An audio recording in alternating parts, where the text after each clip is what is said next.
At 49 na araw bagong eleksyon 2025. Tuloy po sa paglalatag ng mga plano ang mga senatorial candidates sa kanilang pag-iikot sa iba't ibang lugar.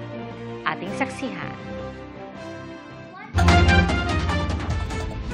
Idiniin ni Congresswoman Camille Villar ang halaga ng mga kooperatiba sa ekonomiya. Pagpapalakas ng local food industry ang inilatag ni Bam Aquino sa Pangasinan. Galing sa pamumuno ng kababaihan ang kinilala ni Mayor Abby Binay sa Quezon City. Kahalagahan ng road safety ang tinalakay ni Congressman Bonifacio Busita.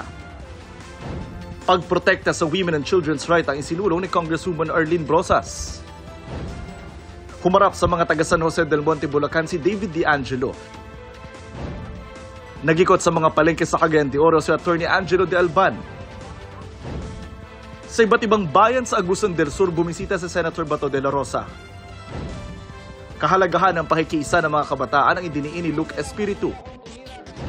Pagsisigurong sapat ang supply ng bigas ang naistutukan ni Atty. Raul Lambino.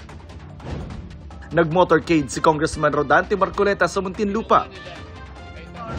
Sa Bohol, hinikayat ni Manny Pacquiao na patuloy na mangarap ang mga atleta. Suporta sa mga magsasaka ang inihayag ni Kiko Pangilinan sa Parañaque. Nagpaalala si Ariel Querubin na iboto ang mga may tunay na pagmamahal sa bayan. Patuloy naming sinusundan ang kampanya ng mga tumatakbong senador sa eleksyon 2025. Para sa GMA Integrated News, ako si Jonathan Nandal, ang inyong saksi. Mga kapuso, maging una sa saksi. Mag-subscribe sa GMA Integrated News sa YouTube para sa iba't ibang balita.